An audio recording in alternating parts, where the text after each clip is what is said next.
वंदे मातरम, जय भारत। भाई राजीव दीक्षित अमर रहे। आज भारत ही नहीं, समूचा विश्व परेशान है कैंसर से। और अगर मैं यूं कहूं कि पूरी दुनिया में 90 लाख से अधिक लोग तड़फ तड़फ कर प्राण गंवा देते हैं कैंसर की वजह से। ये आंकड़ा है सरकारी और स्वास्थ्य से संबंधित जुड़ी हुए बड़े बड़े संगठनों का।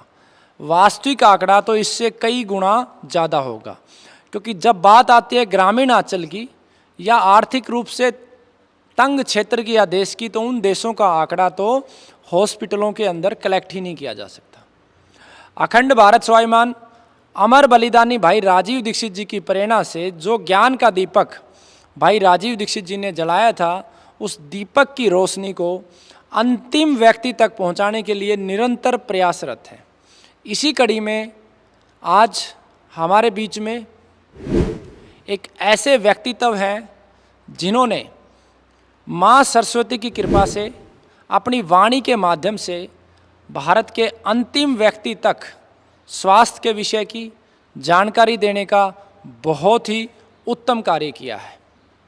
आज पीछे जो हमने 31 दिसंबर को कार्यक्रम रखा था, उसी कार्यक्रम को और विस्तार से आगे ले जाते हुए ये निर्धारित किया है 23 जुलाई को शनिवार को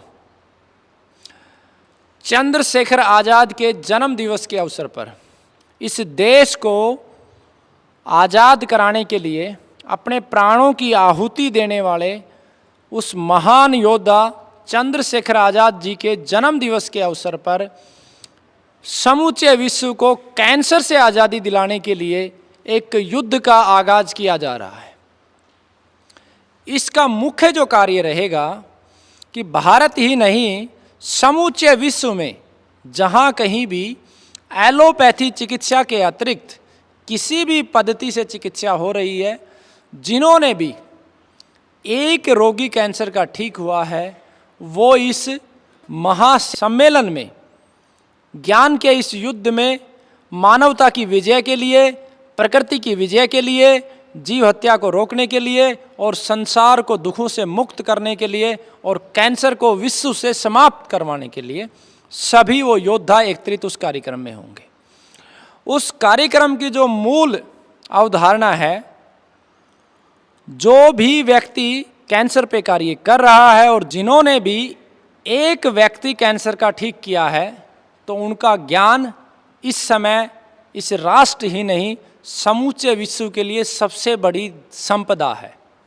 वो सभी व्यक्ति मिलकर वहाँ पे उस कार्यक्रम में उपस्थित होंगे और उस कार्यक्रम के माध्यम से एक संगठन और एक टीम का चुनाव किया जाएगा जो समूचे विश्व को कैंसर से आज़ादी दिलाने के लिए आगे बढ़ेगी।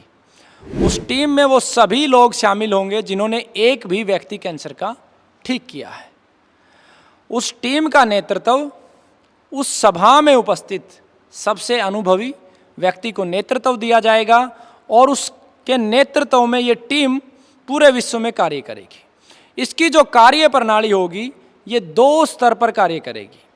पहला जो आयुर्वेद का मूल है कि कोई व्यक्ति बीमार ही ना हो, तो पहले चरण में हम कार्य करेंगे किसी को कैंसर ही ना हो। तो इसके लिए एक रिसर्च टीम गठित की जाएगी जो भारत के जिन भी स्थानों पर प्राकृतिक तरीके से कैंसर की चिकित्सा हो रही है, वहाँ पे उपस्थित आने वाले सभी रोगियों पे रिसर्च करेगी और समझने का प्रयास करेगी कि आखिर कैंसर क्यों हो रहा है। एक छोटे से उदाहरण के माध्यम से मैं आपको बताता हूँ। फरीदाबाद रोड के ऊपर एक गांव है जहाँ पे कचरे का भारी ढेर है। तो जब हमने रिसर्च किया उस गांव में, तो उस गांव से 15 किलोमीटर के दूर के दायरे में हमने जब कंपेयर किया तो वहाँ कैंसर का रेशियो ज़्यादा था। दूसरा रिसर्च मैं आपको जयपुर का बताता हूँ कि जयपुर में जहाँ पे नेटवर्क टावर लगा था, उसके आसपास कैंसर की रोगियों की संख्या लगभग डबल थी अन्य स्थानों की जगह। तो इस प्रकार से वो समझने का प्रयास करेगी, प्रत्येक रोगी को ड्रिल डाउन करेगी, अंतिम क्षण तक वो जाएगी टीम और ये जानने का प्रयास रहेगा आखिर इसे कैंसर क्यों हुआ। तो पहले चरण में कैंसर का कारण, उसी के समानांतर दूसरी जो टीम काम करेगी जिनको चिकित्सा का अनुभव है, वो पूरे भारत ही नहीं समूचे विश्व में घूमेगी और जहाँ पे भी कैंसर की चिकित्सा हो रही है उनके कैंसर के परिणाम कैसे हैं और उन परिणामों को हम उस टीम में किस तरीके से शेयर करके साझा करके ज़्यादा रोगियों को ठीक कर सकते हैं, ये प्रयास वहाँ पे होगा। और ये संगठन पूरे भारत ही नहीं समूचे विश्व के लिए एक बहुत बड़ी पहल होगी। इसमें प्राथमिकता के साथ उन लोगों को शामिल किया जाएगा जिन्होंने कैंसर को हराया है, वो रिसर्च के काम में जुटेंगे। और भी जो वॉलेंटियर साथी हैं जो देश धर्म प्रकृति के लिए कार्य करना चाहते हैं वो भी शामिल होंगे। तो अब मैं ज़्यादा समय नहीं लेते हुए हमारे साथ सोशल मीडिया के सबसे बड़े योद्धा और जिन्होंने निस्वार्थ भाव से समाज को जागृत करने का प्रयास किया है उनको मैं आमंत्रित करता हूं। इस कार्यक्रम के विषय में कुछ शब्द वो आप तक पहुंचाएंगे और फिर आगे की विस्तार पूर्वक योजना पूरे भारत में मिलके सभी मीडिया कर्मियों से मैं निवेदन भी करूंगा। इसके लिए दिल्ली का स्थान निर्धारित किया गया है और आगे की जो भी बातें हैं एक बार मानस जी आपके बीच में रखेंगे। पहले तो बहुत बहुत धन्यवाद, आभार जो आप यहाँ उपस्थित हुए। देखिए, मैं भी पिछले काफ़ी साल से इस विषय पर काम कर रहा हूँ और कोविड काल में भी हमने काफ़ी कुछ काम किया, फ्री में बड़ी सेवाएं की और काफ़ी हज़ारों पेशेंट को हमने ठीक किया। हमारे वीडियो चैनल्स को, हमारे यूट्यूब चैनल्स को भी डिलीट कर दिया गया, उड़ा दिया गया इसी चक्कर में। फिर हमने दोबारा शुरू किया और लाखों समर्थक हमारे यहाँ बहुत प्यार करते हैं। मेरे को जो तकलीफ़ होती थी वो ये होती थी कि मैं देखता था कि हमारे देश में आयुर्वेद इतना शक्तिशाली है फिर भी इतना आगे क्यों नहीं बढ़ पा रहा है। तो जब मैंने उसको देखा तो मैंने ये जाना कि जितने भी हमारे देश में आयुर्वेदाचार्य हैं उनके पास एक से एक जड़ी बूटियां हैं, एक से कुछ ऐसी चीज़ें ज़रूर हैं जो कि बहुत अच्छा काम करती हैं, लेकिन उन्होंने कभी उसको राज ही रखा। उन्होंने उस पद्धति को सिर्फ अपने बच्चों को और अपने घर परिवार तक ही सीमित रखा, उसको कभी फैलने नहीं दिया। ये इसका रीज़न रहा कि हमारे देश में आयुर्वेद कभी फैल ही नहीं पाया। मुझे पता चला राजीव दीक्षित गुरुकुल के बारे में, जहाँ पर आज मैं बैठा हुआ हूँ।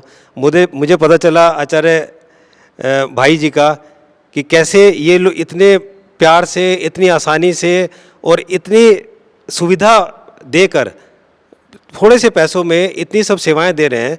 तो मुझसे रुका नहीं गया और मैं आ गया आचार्य कमलकांत जी के पास। और जब मैंने यहाँ पर देखा, जब मैंने यहाँ पर जाना, जब मैंने इनके विचारों को जाना कि ये अपनी हर विद्या हर किसी को फ्री में देने को और बांटने को तैयार है, तो इन्होंने जो मुझे इम्प्रेस किया तो मैंने ये प्रण लिया कि मैं इस चीज़ को देश के हर घर तक, हर नागरिक तक पहुंचाने का बीड़ा उठाता हूं। मैं अपने चैनल के माध्यम से, अपने माध्यम से इस बात को, जो अब कमलकांत जी का जो सपना है, वो सपना जो राजीव भाई जी का था, जिस सपने को कमलकांत जी पूरा कर रहे हैं, उस सपने को पूरा करने के लिए मैं जितना कर सकता हूं वो मैं तन मन धन से ज़रूर इसको आगे ले जाऊंगा। और जैसा आचार्य कमलकांत जी ने कहा कि आने वाली 23 जुलाई को हम लोग दिल्ली में कार्यक्रम करेंगे और वहाँ पर हम जितने भी कैंसर रोगियों को जो एलोपैथी के अलावा और सब पद्धति से ठीक कर रहे हैं उनको आमंत्रित करेंगे, ताकि जो भी ये पद्धति है जो अच्छा कर सकती है वो घर घर तक हर लोगों को पहुँचे। और हमारे देश में, बल्कि हमारे देश में नहीं पूरे विश्व में, कैंसर से कम कोई ना मरे। कैंसर तो छोड़िए, कम से कम बीमारी से ना मरे।